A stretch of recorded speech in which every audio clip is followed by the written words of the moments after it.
Hello,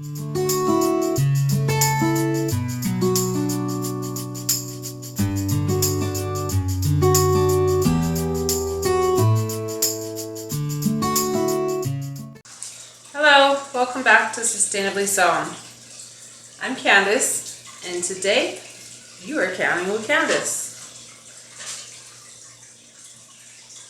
So first off, we're going to be counting chicken thighs, uncooked chicken thighs. So let me show you what we're going to need. Because meat is a low acid food, it's going to have to be pressure count. So we have our pressure counter here. We have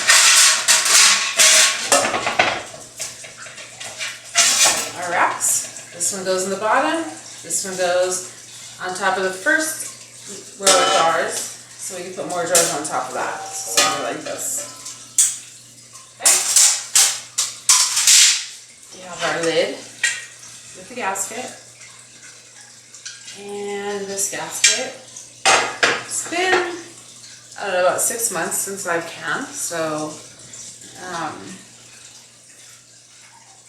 anytime the counter's been stored for any period of time, or like maybe every 5 batches or so, this gasket needs to be oiled. It needs to be checked to make sure that it's not cracking, that it's not stretched out. If it gets dry, it could crack, and your counter isn't going to seal, and it's not going to pressurize, and your food is not going to be canned properly. So we're just going to take a little bit of olive oil here, and we're just going to go around. See, there's a little groove inside here. I'm just going to get that up in the, I'm going to go around the outside of it. And go all the way around a couple times. And then I'm going to go, just put my finger kind of inside that groove. I'm going to run this through the groove. All the way around. Alright, so that is good. I don't want too much oil on it, because I don't want the inside of the pan to get oily. And back through the center. So I'm just going to put that back on.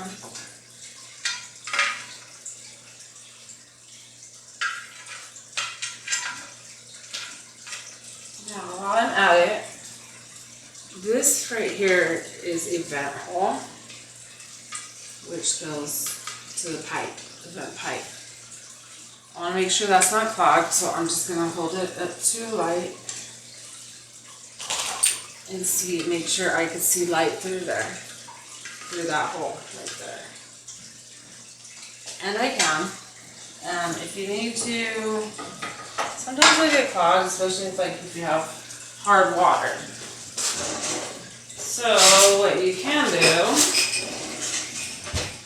is take a toothpick, and you can run a toothpick into that hole just to clear it out. And then on the sides of this little thing here, it has little holes around the sides too, and you can just push it through every single side.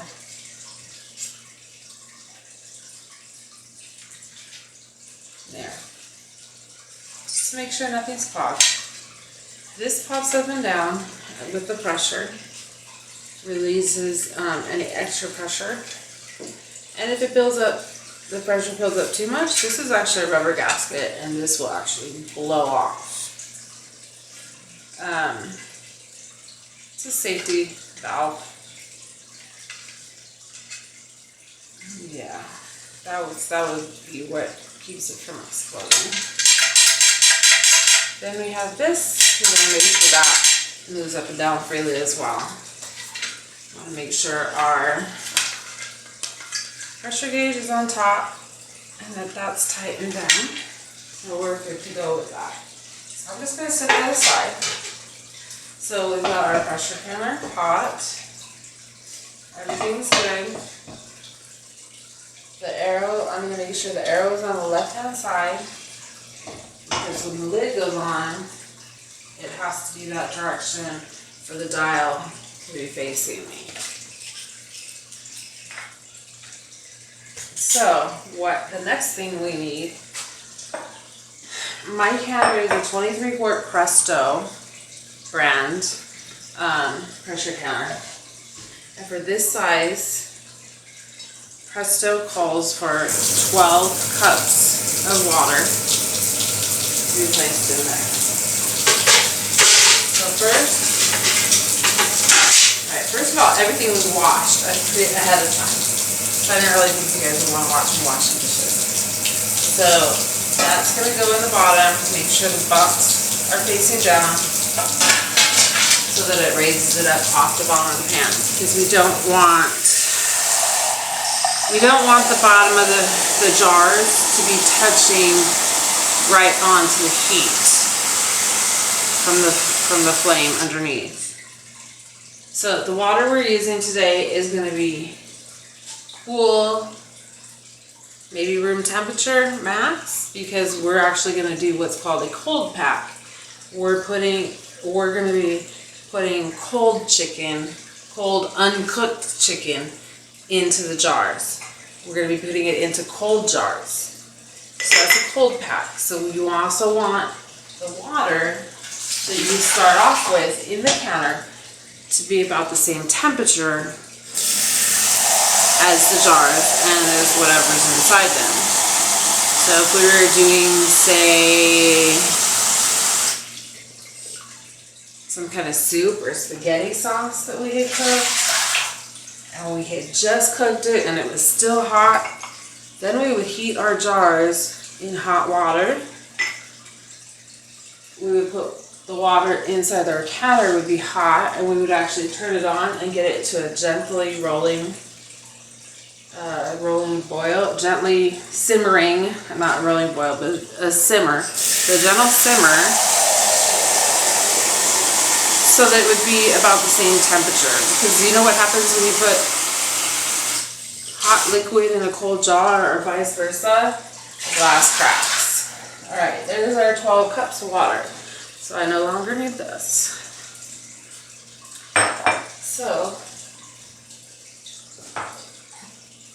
just clean as I go. Clean as I go. Alright, let me go this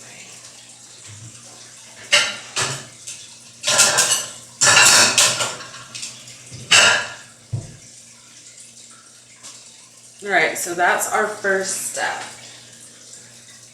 Now, some other things we need a small pan. It needs to be a non-reactive pan. So aluminum is great. Kind of a heavy bottom. And we're basically just going to use this. We're going to put water in it. Hot, cold, doesn't matter. We're just going to use it to sterilize. And I only put it about halfway. We're going to use it to sterilize our jar lids.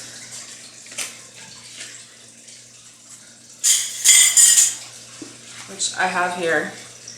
We're going to be using quart size wide mouth jars. Wide mouth is when the opening of the jar is the same size as the jar. If it was narrower, it would be a regular mouth. This is a wide mouth. This is good for putting in like big pieces of meat, or I don't know, potatoes, maybe something on the larger side. It's good for jellies, jams, things like that. So these are the lids, and we always want to use brand new lids. This rubber gasket right here is what's going to seal to the jar. This lid, or this ring, is going to seal that lid on there. So what happens if you were to use,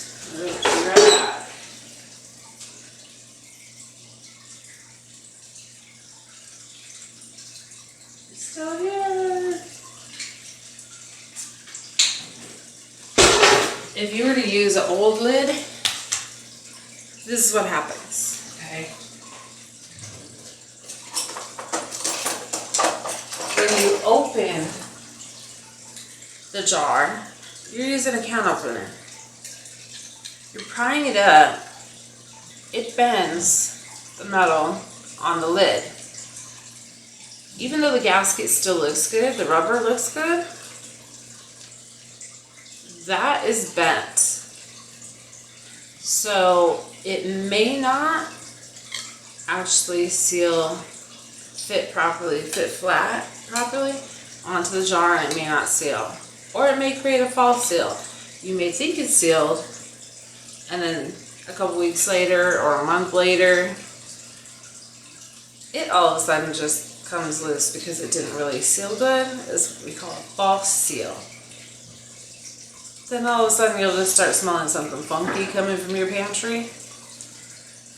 And then you'll have to go hunting for a jar that is actually open and spoiled and is probably full of botulism and can actually kill somebody. So we don't want to do that. I know a lot of people will do it, and they'll actually take and go back and, you know, try to straighten that out. And I guess an emergency situation, I mean, the Amish used to reuse their lids and whatnot, and I guess you could, but these are really inexpensive. They're only a couple bucks, so why risk it? Like, really? I mean, if you buy off-brands,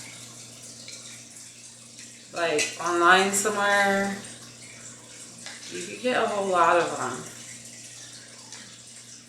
for really cheap. You also find them on sale. I mean, some of these look really good, and they, you know, I mean, a pinch. Yeah, I guess you could use them again if you wanted to, but like I said, they're really cheap, really inexpensive, really not worth it.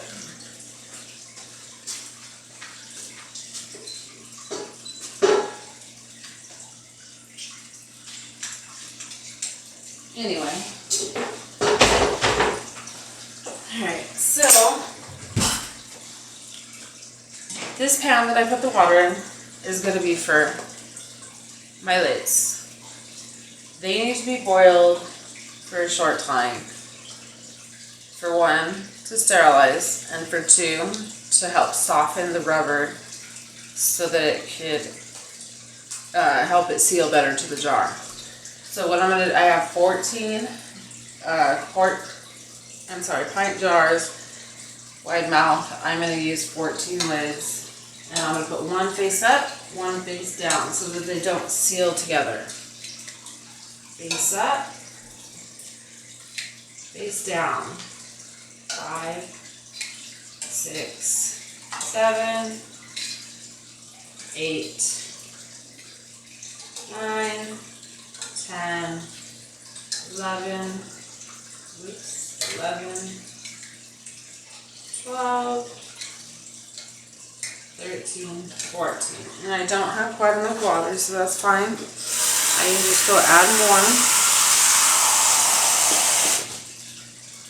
Now they're covered. And I'm just going to set that there. Set it aside. I'm not going to turn it on yet until we're ready to go. The other things you need: white vinegar. This is a disinfectant, a natural disinfectant. High acid, 5% acidity. We're going to use it to wipe rinse the jars before we seal that, before we put the lids on and seal them to put them in the counter. So for that, we need a small little bowl. I have a brush. I have my jars, which I already washed inside and out. These are great. I keep it's just a bottle brush, but they work really good to get into the bottom of the jars, and I use it.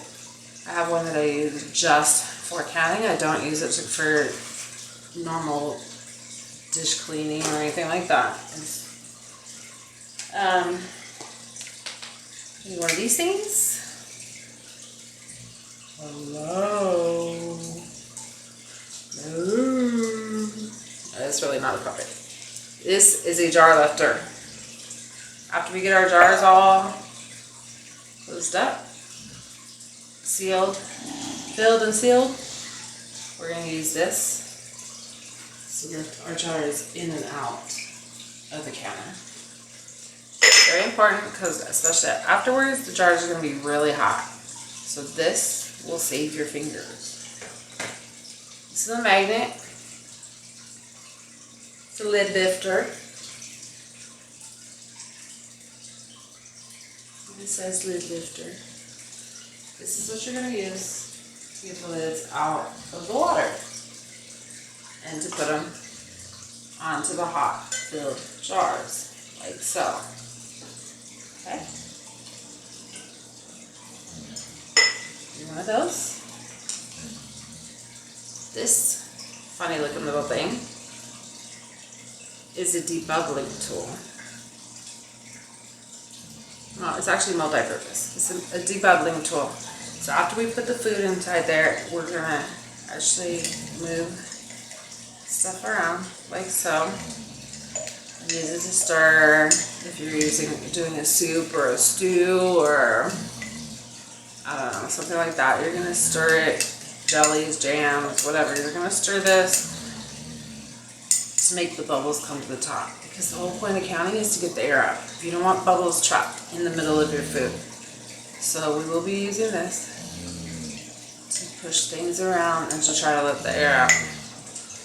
The other end is actually a headspace tool. So the recipes will tell you to leave a 1/2 inch headspace, a 1 inch headspace, etc. What that means is when we fill the jar, we're not going to fill it all the way. If it says a 1 inch headspace, we're going to fill it 1 inch from the top. So this is the 1 inch mark. We're not going to fill it. See where it's at inside the jar? That's as far as we're going to fill it. Because as everything cooks and heats and it creates juice and it bubbles, it's going to come up. And if it's too full, it's actually going to push what you're cooking and what you're preserving. It's going to push it up out of the lid and into the pan. So we want to make sure we keep our headspace the way the recipe calls for it. So on this tool, it was very tiny, but you can see this line right here is a 1/4 inch headspace. It's actually raised right here, 1/4 inch, 1/2 inch, 3/4 inch, 1 inch. Now notice if I do it on the outside of the jar, if you look right here where the lines of the jar cross, that's actually 1 inch is just below right here where the jar starts to turn before it goes to this rim. 3/4 inch is at this raised rim here. 1/2 inch is at the center piece. 1/4 inch is at this one. So I don't use that part. I just know. See that?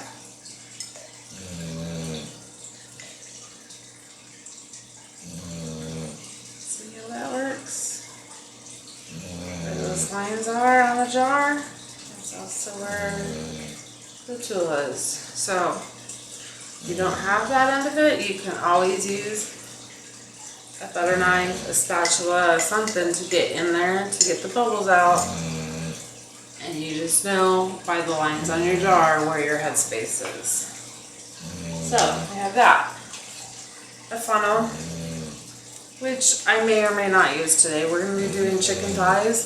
So it may not work quite as well to use the funnel, but normally you use the funnel to keep the jar clean. The food goes through the funnel, it doesn't touch the top of the jar at all. That's what you can use that to fill the jars. This is a regular mouth jar. That would sit right up into there, and then you could ladle food, soup, stew, juice, whatever into the jar without getting it all over spilling it all over the jar. Okay, so we have that. I have paper towels because we're going to use this little cup. We're going to put vinegar in this little cup, and we're going to use this to go around the rims of the jar.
So we're back. And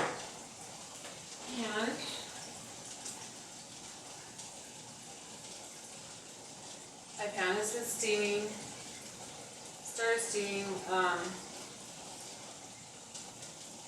10 minutes ago.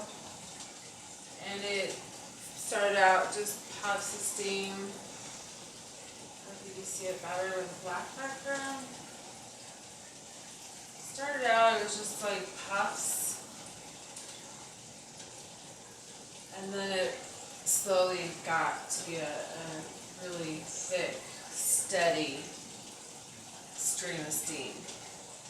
So right now it has about 3 minutes left on the timer.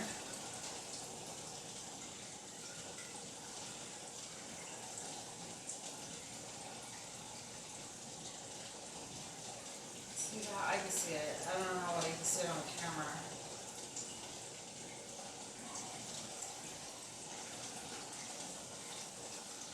So it's also letting extra steam out from this little valve back here.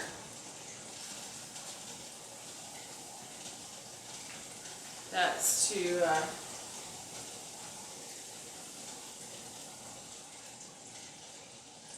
that's another extra safety device there. Any excess steam that builds up, it's just gonna push that out.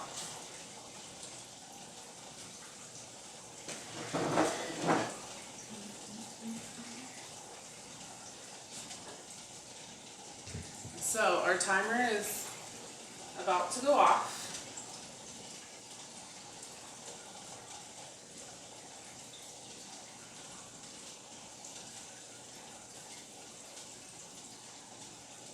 And I'm just going to go ahead and cancel the timer. Alexa, cancel the timer, please. 10-minute timer canceled. Okay. So with this, I'm going to put this on. But that's steam and it's hot. So I'm going to fold up this towel and I'm going to put it on here and I'm going to go this way with it over the top. It's going to go right on there.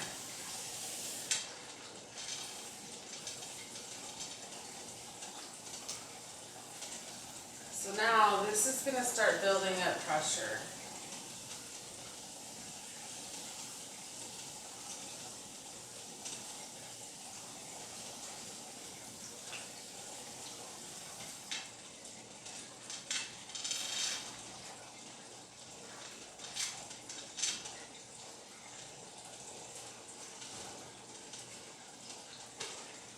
Pressure's going to start building up here.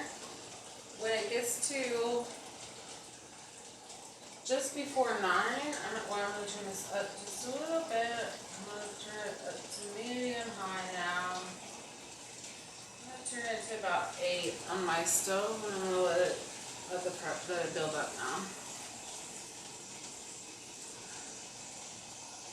Yeah, and that's going to take a few more minutes, so.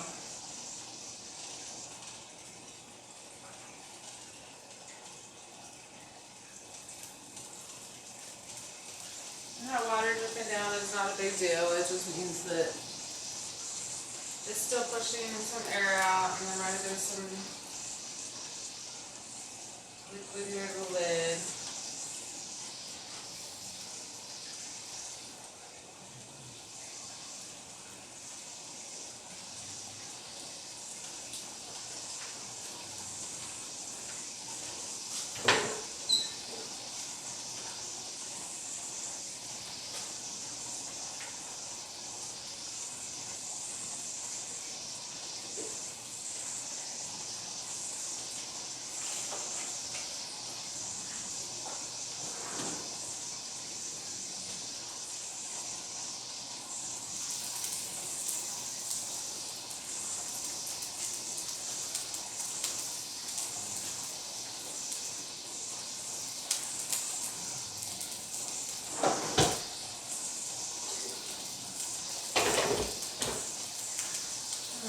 Where's the... Okay, so right now we've got it to about 2. We gotta go up to about 9, and then I'm gonna turn it down because it's still gonna, even though I turn it down, it's still gonna keep going up a little bit.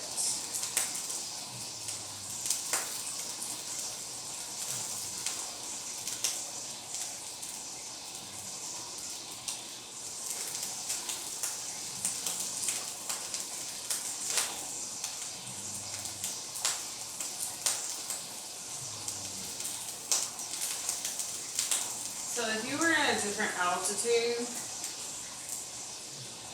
chart for pressure counting, let's see, that's for vegetables.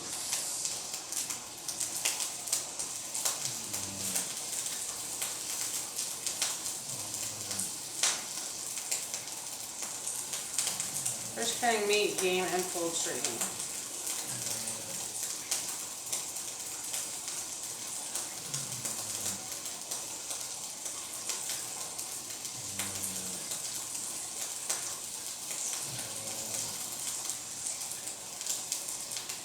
So we have an altitude adjustment. When pressure counting at altitudes of 2,000 feet or below, process according to specific recipe.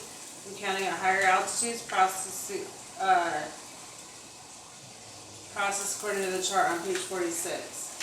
So I'm below 2,000 feet.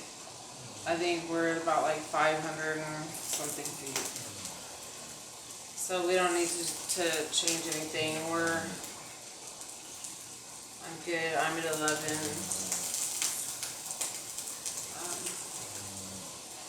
My pressure needs to be at 11 pounds.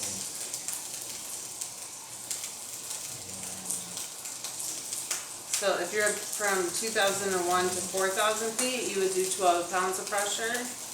4,001 to 6,000 feet, 13 pounds. 6,001 to 8,000 feet, you would go to 14 pounds pressure.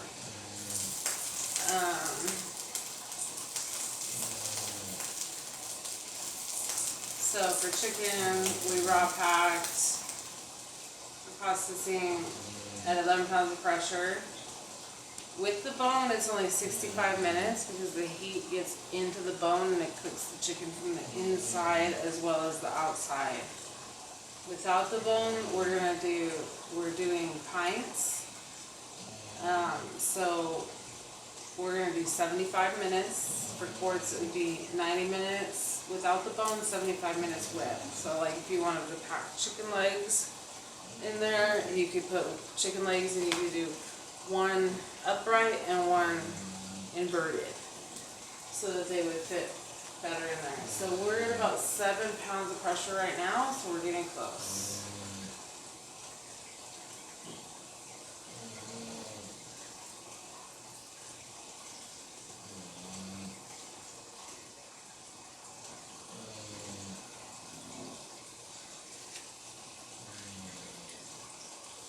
So this book that comes with the counter, it has all the instructions in here, how to use it, how to test the gauge, the whole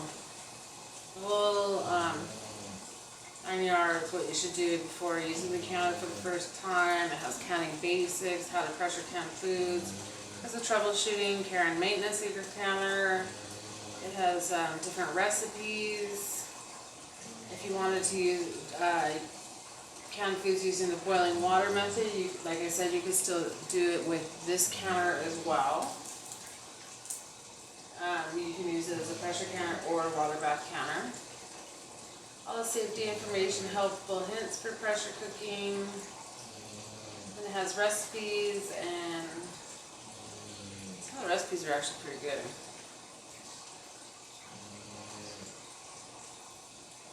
Alright, we're up to just under 10 right now. We're about 9.5.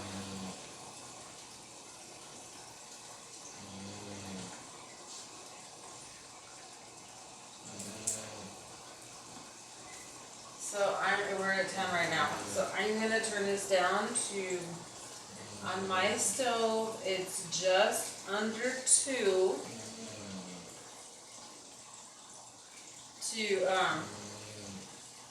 to keep it at the temperature that I want to keep it at.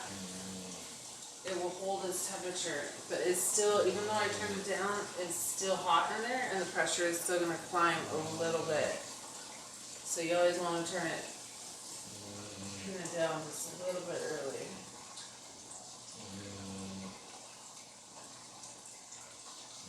And there could be like, if you're not paying attention, it could spike really quick. I mean, you turn your back for a couple minutes and it's gone from 9 to 14.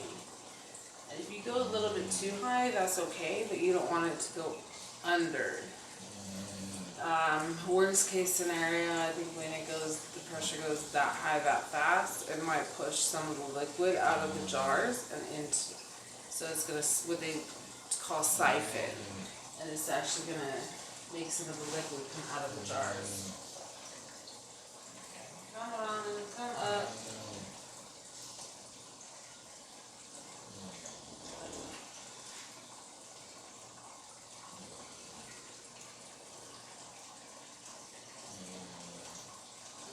Dropped pressure a little bit. I turned it down too fast, I think.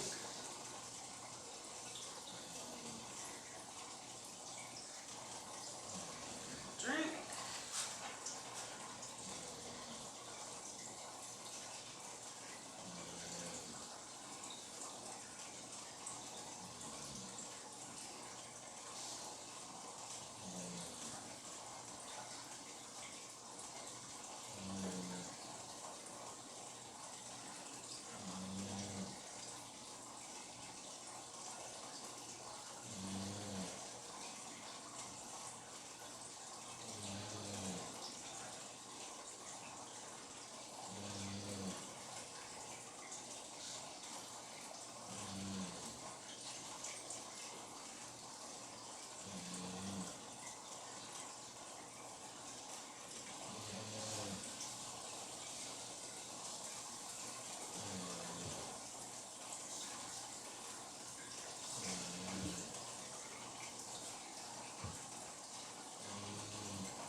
Let's see.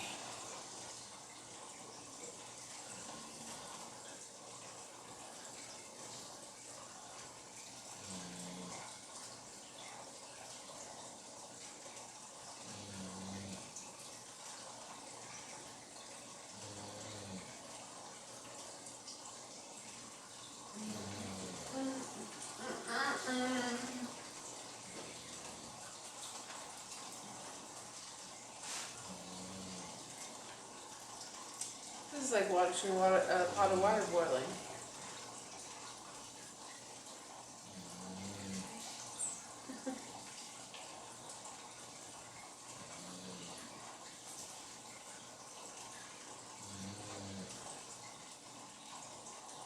You're literally waiting for a pot of water to boil.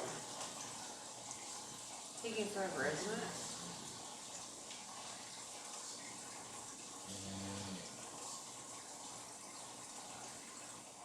Alright, I did turn it back up just a hair because it's dropping a little bit. I don't want it to drop, I want it to go up.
Alright, we're almost there.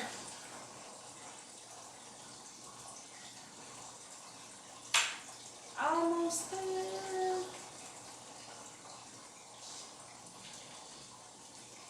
Just under 11. Okay, I just need to turn my back, you know how to watch it, because then it'll go.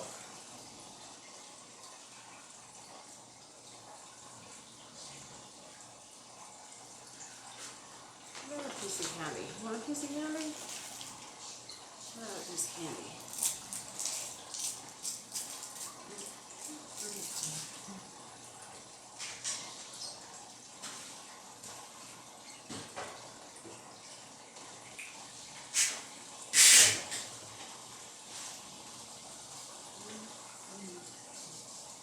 Alright, we're at 11.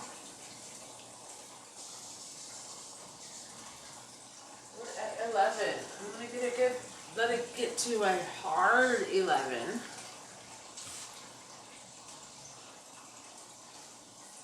And then, wash this pan real quick. This bowl, whatever.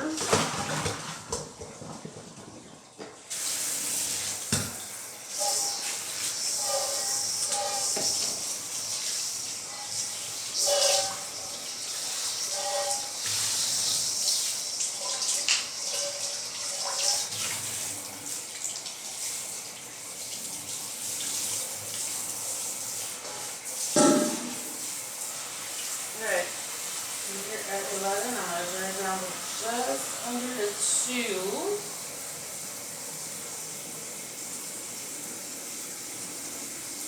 Now, I'm going to start my timer for 75 minutes.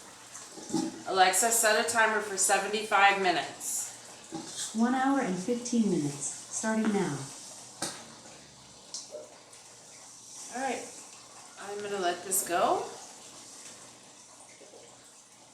I'm going to keep an eye on it. I'm going to watch that and make sure it doesn't change. I'll make sure it doesn't shoot up. It's at 11. Make sure it doesn't drop. If it drops under 11, if you go a little bit over, that's fine. But if it drops under 11, we have to start timing all over again. So, hair under 11. Alexa, stop the timer. 1 hour and 15 minute timer canceled.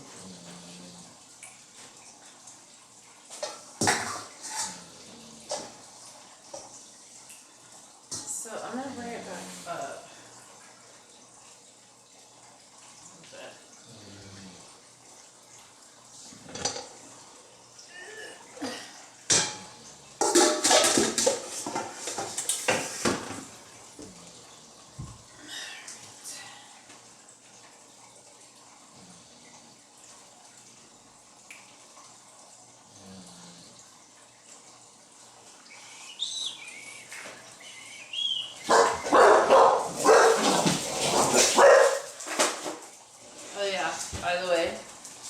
person in a real house, in a real kitchen. And I actually live here.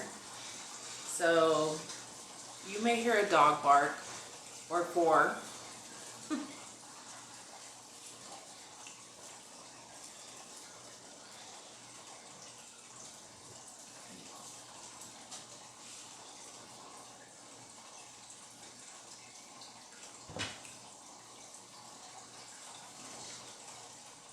Come here, guys.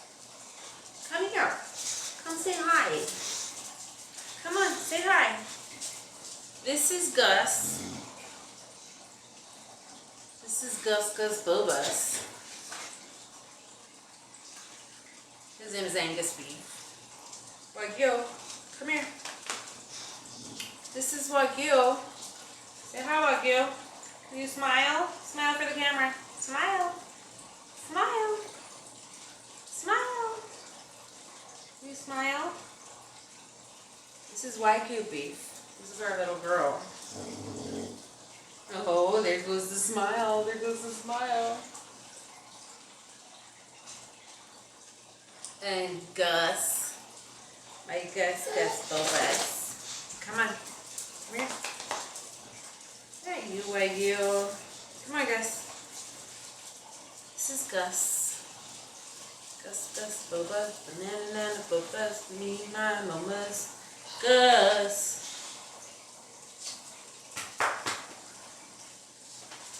And Kobe Bobies, come here.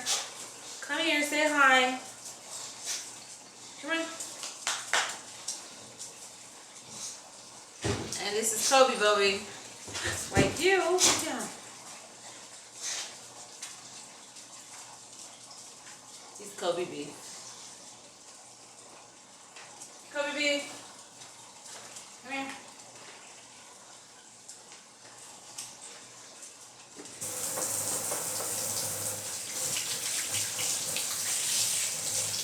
Alright, so we're a little over 11. I'm going to turn it down now. Turn it down just a hair, and I'm going to keep it right there. I'm going to set a timer for, Alexa, set a timer for 75 minutes. 1 hour and 15 minutes, starting now. And I'll see you back in about 1 hour and 15 minutes.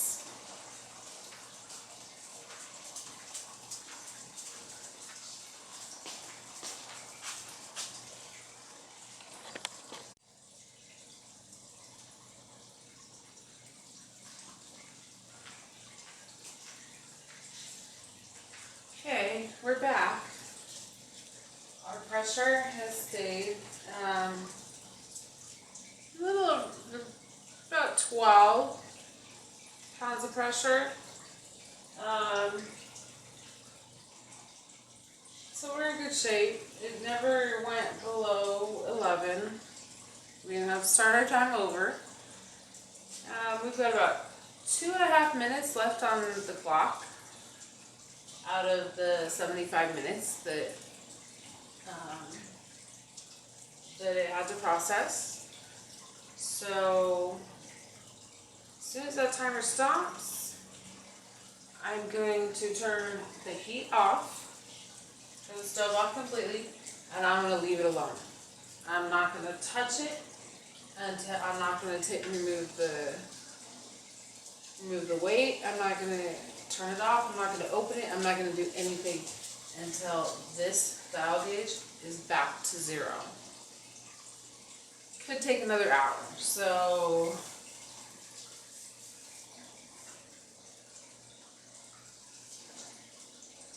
yeah, you don't want to try and open it while there's still pressure on it.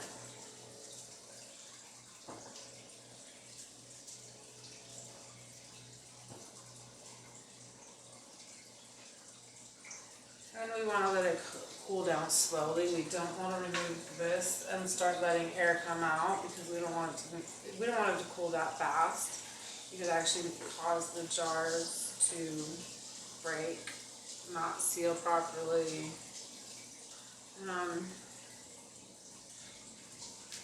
I guess Potentially it could blow the lid off, but I don't want to find out.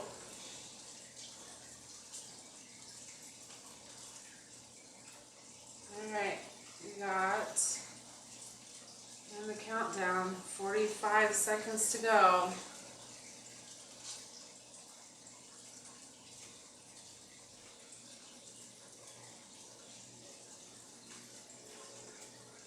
I don't know if you can hear it. You can hear kind of a bubbling sound going on inside the can.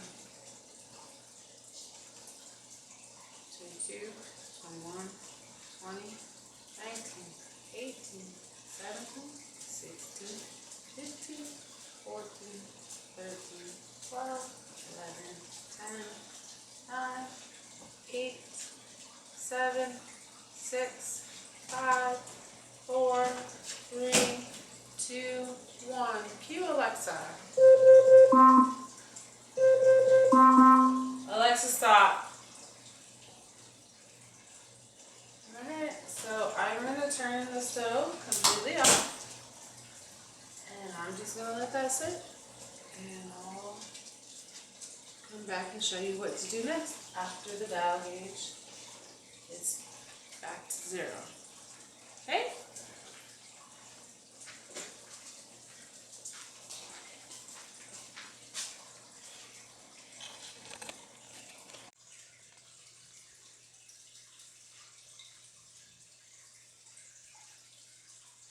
Okay, so I'm back.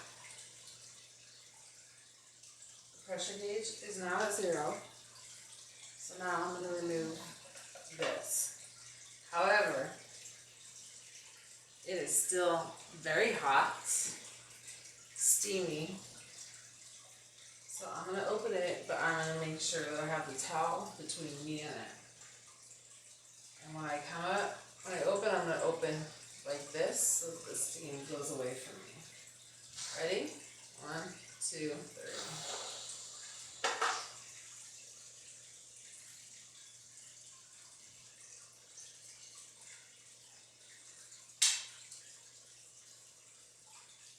Alright, I'm going to let that air for a few minutes.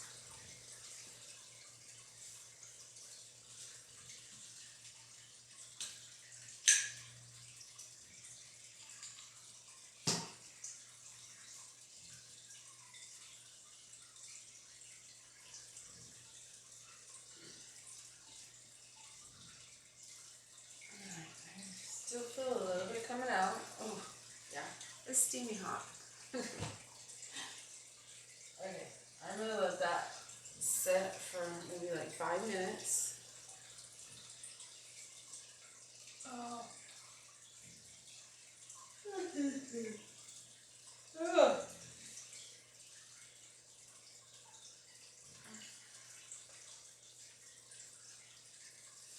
And then I'm going to take the lid off.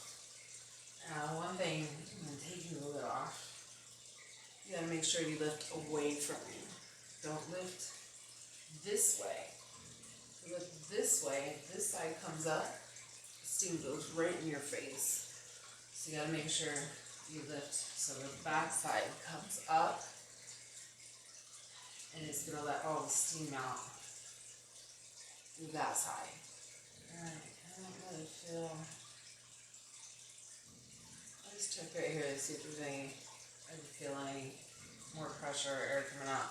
And I don't, so I'm going to go ahead and open this. I always use a towel over the edge just in case. Just as an extra barrier to keep the steam from. I'm going to show you. I'm going to go this way.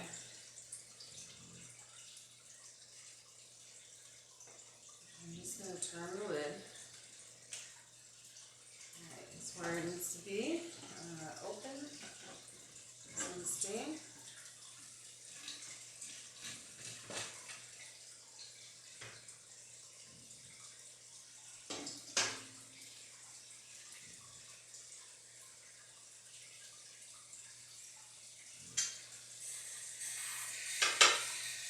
Alright, now I still do let this set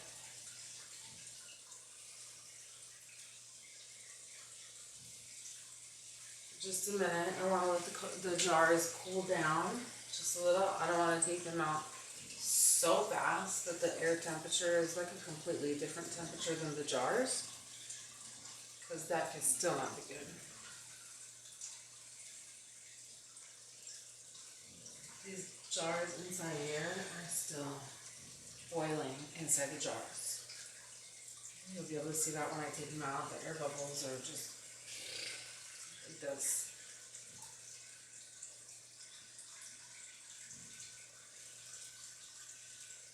Get my phone, I'll be right back. I'll let that sit.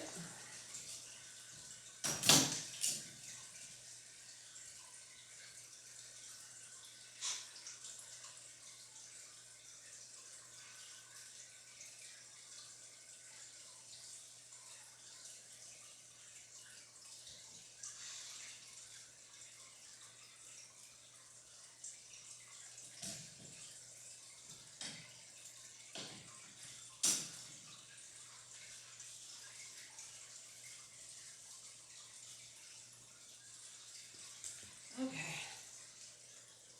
Now that I don't hear any more sizzling sound, I'm going to take these out one by one. I'm just going to hold the flat side. This is going to go around the jar, like that. So you just hold on to this and kind of squeeze around the side of the jar. Look at that. It's completely cooked chicken in broth. See the bubbling? So I'm going to set it over here. I'm going to leave space in between them.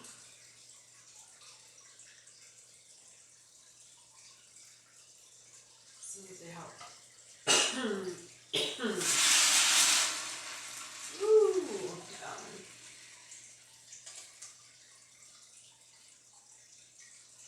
I didn't want to be picked up yet. Let's spit some out at me.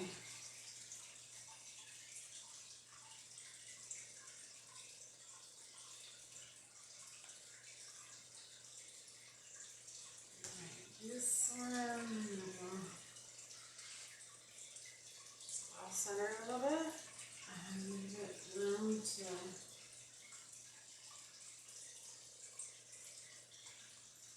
leave space around them. You can see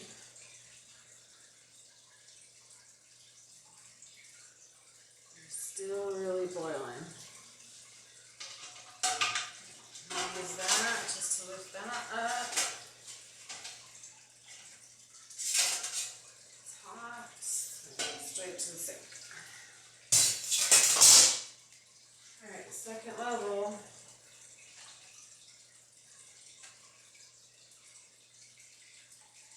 Something siphoned a little bit because you can see a little bit of black staining on the jar lid. I mean, a little bit of black stuff on it. That means that one of the jars actually opened a little bit, and some of the stuff that was inside ended up on the outside. It doesn't mean it's not going to seal. It's just, and then the water in here has a little bit of juice in it.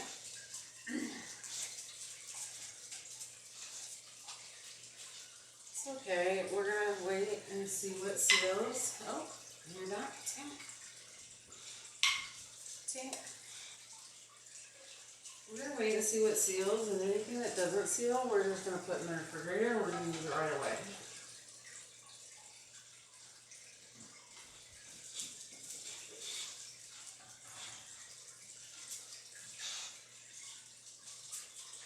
Ooh, look at that oil. I don't see anything that doesn't have a lot of juice in it, so I think it might have just been. No. Get out of here. Go. Get out. You're not gonna fight. Get out. Okay, so we heard every single jar go tick. And when it did that, it's because it started cooling off, it sucked the lid down in. So it sealed. So we're gonna leave these here and we're gonna let these cool overnight. And then tomorrow we'll take the rings off. We're gonna keep that in place for now.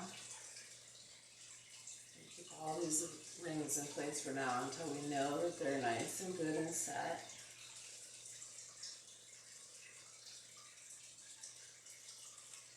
Yep, they're hot.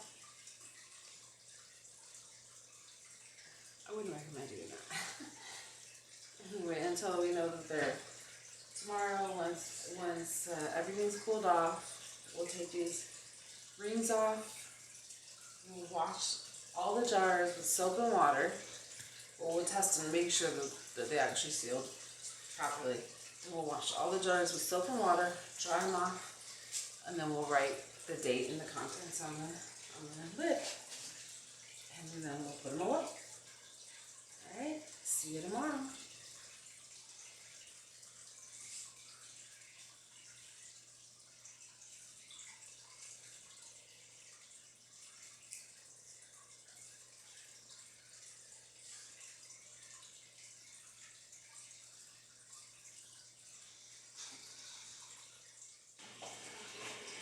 Hello again. We're back. It's been 24 hours since we killed our chicken. Things all cooled and now it's time to take off the rings and the lid, or check the lids. So I'm just going to remove all the rings. To check to see if it sealed properly, you're just going to pick it up like that. Pick each jar, and I'm going to just move them into the sink.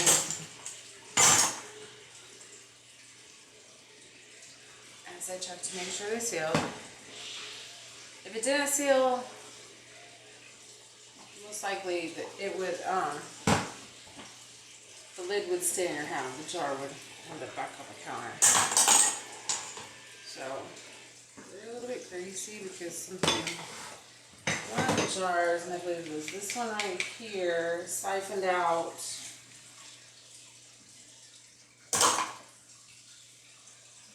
some of the juice siphoned while it was still in the canner.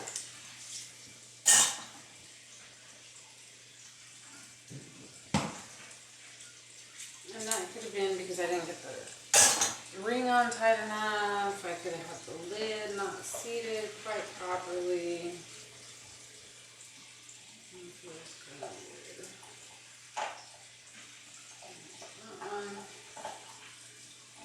Feels like it's on, but it feels like it's kind of off-centered.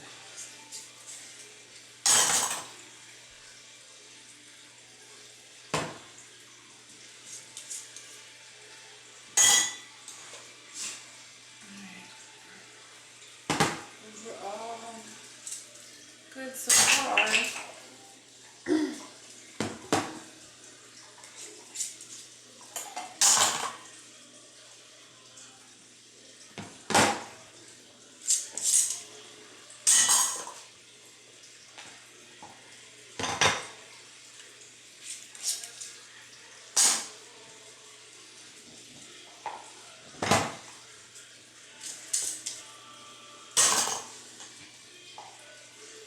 Alright, they look good.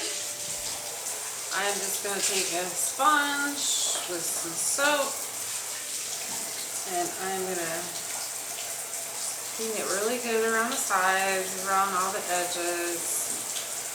Wash the whole jar. Rinse it, warm water.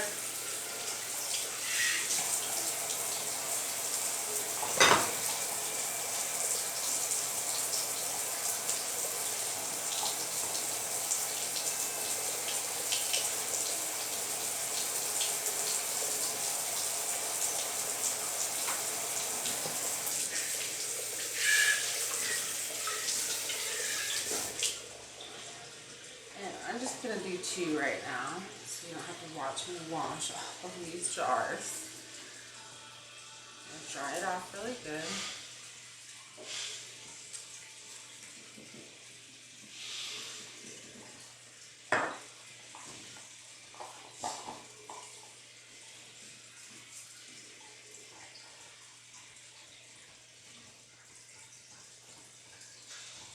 And then I'm just going to get my Sharpie, and I'm going to write on the lid. And it is chicken thighs.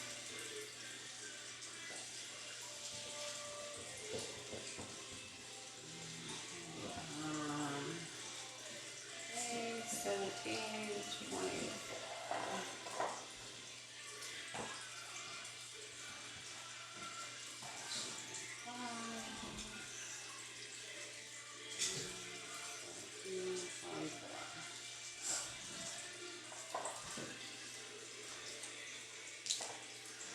And there we have it. It's got some chicken fat floating in there that's came to the top, which is going to give it flavor. Lots of broth, sealed. Another one. Lots of fat in there. And then we're just going to take them, put them back in the box, and then we're going to store them in a cool, dark place. And that's it. When you're ready to use it, you just use a can opener or a bottle opener and just pop the lid, eat, and enjoy. Use it for whatever kind of recipe you want, season it however you want. It's all cooked and ready to go. Alright, till next time.